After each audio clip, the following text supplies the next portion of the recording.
हाँ तो मेरे प्यारे बच्चों, आप सभी को नमस्ते। आप लोग कैसे? हम उम्मीद करते हैं कि आप लोग ठीक ही होंगे। तो आज की क्लास यानी कि आज के सेशन स्टार्ट करते हैं। आज के सेशन में क्या पढ़ेंगे? तो आज के सेशन में आप सभी को बीच हम केमिस्ट्री पढ़ेंगे। और केमिस्ट्री में क्या पढ़ेंगे? तो केमिस्ट्री में आप लोगों को महत्वपूर्ण लघु उत्तरीय प्रश्न पढ़ा रहे हैं, ठीक है। ये महत्वपूर्ण लघु उत्तरीय प्रश्न पढ़ाएंगे। और महत्वपूर्ण लघु उत्तरीय प्रश्न में क्या दिया गया है, ठीक है, उसको सबसे पहले हम लोग देखते हैं। और किस प्रकार से आप लोग एग्जाम में पूछा जाएगा, ये जो है आप लोग को फोकस करना है। कि यानी कि जैसे हम आप लोग को क्रैश कोर्स में जो महत्वपूर्ण टॉपिक पढ़ा रहे हैं, डायरेक्ट एग्जाम में देखने को मिलेगा। आप लोग जो इसको बढ़िया से याद करके रखिएगा, ठीक है। तो सबसे पहले जो क्वेश्चन में दिया गया उसको पहले हम स्टार्ट करते हैं। क्वेश्चन में क्या दिया गया कि बिंदु दोष से आप क्या समझते हैं। पहले क्लास में आप लोगों को जो 5 नंबर तक पढ़ाने की क्वेश्चन नंबर लघुत्तरी के जो महत्वपूर्ण लघुत्तरी प्रश्न है, इसको 5 नंबर तक बता चुके हैं। आज जो है लघुत्तरी प्रश्न है 6 है। और 6 में क्या दिया गया? 6 में दिया गया है कि बिंदु दोष से आप क्या समझते हैं। क्या बोल रहा है कि बिंदु दोष से आप क्या समझते हैं। तो लिखेंगे किसी परमाणु अथवा आयन की, ध्यान से देखना, किसी परमाणु, परमाणु ये प्लस बी माइनस हो सकता है, ठीक है। लिखा किसी परमाणु अथवा आयन के अपने नियमित स्थान से लुप्त या फिर अव्यवस्थित हो जाने के कारण उत्पन्न दोष बिंदु दोष कहलाते हैं। यानी कि जो है किसी परमाणु या फिर आयन में अपने नियमित स्थान से लुप्त, यानी कि यहाँ से या तो खत्म हो गया या फिर अव्यवस्थित, यहाँ से बिछड़कर यहाँ चला गया, ठीक है, अव्यवस्थित हो जाने के कारण जो दोष उत्पन्न होता है उसे हम लोग क्या कहते हैं? बिंदु दोष कहते हैं। जैसे तो यानी कि जो परमाणु एक प्रकार का क्रिस्टल है, बिल्कुल समान है, लेकिन यहाँ से जो इसका जो स्थान है अव्यवस्थित हो गया, यहाँ से निकल कर यहाँ चल गया या फिर अपने मूल स्थान से निकल गया। तो इस प्रकार से जो दोष उत्पन्न होता है उसे हम लोग क्या कहते हैं? बिंदु दोष कहते हैं। क्या कहते हैं जी? बिंदु दोष। आप लोग को समझ में आ गया होगा, ठीक है। अब देखिए क्या लिखा है कि 7 नंबर में कि शोटकी दोष क्या है, उदाहरण के साथ व्याख्या करें। अंक बोल रहे कि शोटकी दोष क्या है, अंक शोटकी दोष क्या है, उदाहरण के साथ व्याख्या करें। तो आप लोग को डरने की बात नहीं है। अब देखिए क्या करना आप लोगों को, उत्तर में आप लोगों को लिखना है कि जब किसी क्रिस्टल से समान मात्रा में धनायन व ऋणायन अपने मूल स्थान से लुप्त हो जाते हैं तो इसे शोटकी दोष कहते हैं। बोल रहा कि जब क्रिस्टल में समान मात्रा, जब क्रिस्टल में समान मात्रा में धनायन और ऋणायन, जब क्रिस्टल में समान मात्रा में धनायन और ऋणायन अपने मूल स्थान से, इसका जो मूल स्थान है वहां से निकलकर क्या बोल रहा है, निकलकर यानी कि लुप्त या फिर निकलकर या फिर लुप्त हो जाते हैं तो इसे हम लोग फ्रेंकेल दोष कहते हैं। तो इसे हम लोग क्या कहते हैं? पान की जो शोटकी दोष कहते हैं, ठीक है। ओह मिस्टेक हुई है, सॉरी सी। कि इसमें बोल रहा है कि शोटकी दोष, हम बोल रहे थे फ्रेंकेल दोष, इसमें क्या लिखा है? शोटकी दोष, ठीक है। अब क्या लिखा है कि शोटकी दोष क्या है, उदाहरण के साथ व्याख्या करें। लिखा है कि जो है जब किसी क्रिस्टल से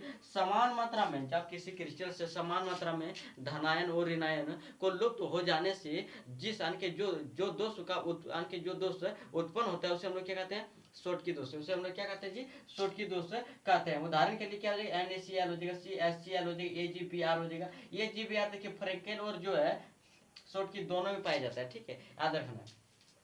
अब देखिए शोटकी दोष का जो घनत्व होता है वो क्या होता है? घटता। देखिए यहाँ जो समान मात्रा में क्या क्रिस्टल है, इसमें समान मात्रा में क्या धनायन और ऋणायन, समान मात्रा में एक यानी कि एक धनायन घट गया तो एक ऋणायन भी घट गया, यानी कि समान मात्रा में धनायन भी घट गया, ऋणायन भी घट गया। तो इस प्रकार से जो दोष उत्पन्न होते हैं उसे हम लोग क्या कहते हैं? शोटकी दोष। याद हो गया, ठीक है।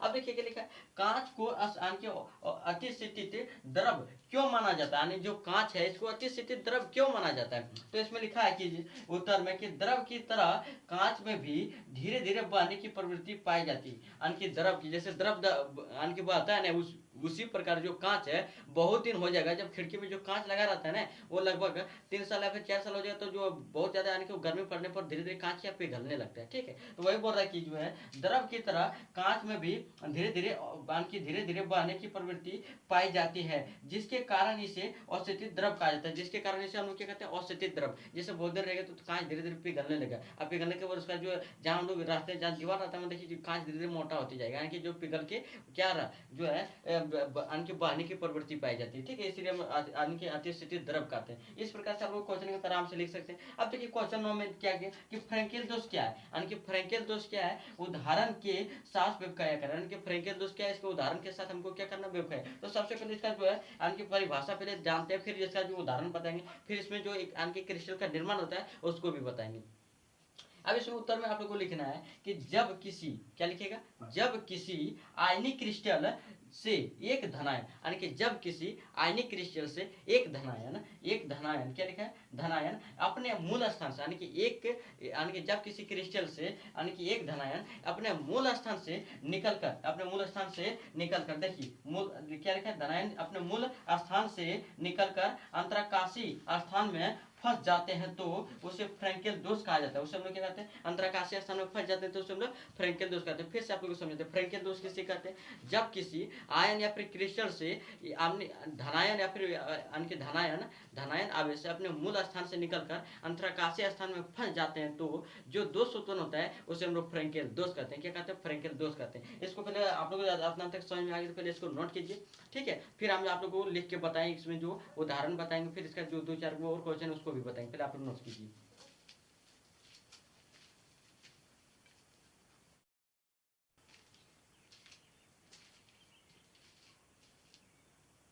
हाँ तो मेरे प्यारे बच्चों, आप लोग जो इसको नोट कर लिए हो तो मैं आप लोगों को जो है आगे क्वेश्चन आगे बता दूँ, ठीक है। अब क्वेश्चन में क्या बताए थे आप लोग को, फ्रैंकेल दोष किसे कहते हैं उदाहरण के साथ समझाए, ठीक है। अब देखिए फ्रैंकेल दोष हम बता दिए फ्रैंकेल दोष किसे कहते हैं। तो हम बोले थे जो है जब किसी क्रिस्टल में यानी कि जब किसी क्रिस्टल या फिर जो है जब किसी क्रिस्टल या फिर आयन में एक मूल धनायन अपने अंतरकाशीय यानी कि जो अंतरकाशीय स्थान में फंस जाते हैं तो मूल धनायन अपने अंतरकाशीय स्थान में फंस जाते हैं तो जो दोष उत्पन्न होता है उसे हम लोग क्या कहते हैं, फ्रैंकेल दोष कहते हैं। इसका उदाहरण क्या बताए थे, उसका उदाहरण जो है हो जाएगा AgBr AgCl ZnS AgI ETC होगा, ठीक है। ये देखिए क्या होता है, अपने ये जो है आप यानी कि जो है जबकि इसमें मूल धनायन जो अपने मूल स्थान से निकलकर अंतरकाशीय स्थान में फंस जाता है। देखिए यहाँ क्या होता है, यानी कि ये पूरा जो है यहाँ से अपने मूल स्थान से निकलकर अंतरकाशीय स्थान में फंस जाता है तो इसके कारण जो दोष उत्पन्न होता है उसे हम लोग को क्या बोलते हैं जी, फ्रैंकेल दोष कहते हैं। आप लोग को बता चुके हैं, ठीक है। अब देखिए जो इसका घनत्व होता है, फ्रैंकेल दोष का जो घनत्व होता है वो क्या होता है, अप्रभावित होता है। क्या होता है, अप्रभावित। तो इसको आप लोग नोट कर लीजिएगा। फिर देखिए क्या लिखा है कि चांदी विद्युत का अच्छा चालक है क्यों, उत्तर बताइए। अंक बोल रखा है कि चांदी जो है चांदी लिखा है इसमें चांदी विद्युत का अच्छा चालक है क्यों, बताइए। इसमें वही लिखा है कि चांदी जो विद्युत का अच्छा चालक है क्यों, इसको उत्तर बताना है। तो सबसे पहले हम लोग उत्तर में क्या लिखेंगे चांदी में मुक्त इलेक्ट्रॉन पाए जाते हैं जिसके कारण ये विद्युत के अच्छा चालक है। हम लोग लिखेंगे कि चांदी में मुक्त इलेक्ट्रॉन पाए जाते हैं, चांदी में मुक्त इलेक्ट्रॉन पाए जाते हैं जिसके कारण ये यानी जो विद्युत का अच्छा चालक है। अपना लिख देंगे, कोई दिक्कत नहीं होगा, ठीक है। फिर इसी प्रकार से आप लोगों को पूछा जाएगा जो है फॉर्म सेंटर क्या, फिर एफ सेंटर यानी कि एफ केंद्र क्या। एक क्वेश्चन आप लोग को बार बार एग्जाम में पूछा है तो इसको क्या करना है, महत्वपूर्ण में रख के इसको जरूर से जरूर ऐड कर लेना, ठीक है। अब क्या लिखा है इसमें कि उत्तर में जब किसी क्रिस्टल से एक ऋणायन अपने मूल स्थान से लुप्त हो जाते हैं, यानी कि जब किसी क्रिस्टल से एक ऋणायन अपने मूल स्थान से लुप्त हो जाते हैं तो उस क्रिस्टल के विद्युत संतान की उस क्रिस्टल के विद्युत उदासीनता को कायम रखने के लिए एक अतिरिक्त इलेक्ट्रॉन प्रवेश कराए जाते हैं तो जो दोष उत्पन्न होता है उसे हम लोग क्या कहते हैं, तो उसे हम लोग फॉर्म सेंटर या फिर एफ केंद्र कहलाते हैं। तो देखिए आप लोग समझिएगा कि जब किसी क्रिस्टल से एक ऋणायन अपने मूल स्थान से लुप्त हो जाते हैं तो उस क्रिस्टल के विद्युत उदासीनता कायम रखने के लिए उस स्थान पर एक अतिरिक्त यानी कि एक इलेक्ट्रॉन प्रवेश कर जाते हैं जिसे फॉर्म सेंटर कहा जाता है। जिसे हम लोग क्या कहते हैं, फॉर्म सेंटर कहते हैं। क्या कहते हैं, फॉर्म सेंटर। जैसे इस प्रकार से चित्र यहाँ तो दिख रहा है, यहाँ इधर से आएगा एक इलेक्ट्रॉन प्रवेश कर देते हैं, इसको हम लोग क्या कहेंगे, फॉर्म सेंटर, ठीक है। अब देखिए इसमें क्या लिखा है कि डोपिंग किसे, इसी प्रकार से क्वेश्चन दिया है 12 में कि डोपिंग किसे कहते हैं। क्या बोल रहे हैं जी, डोपिंग किसे कहते हैं। आप लोग को बोलना कि जो है किसी ठोस में,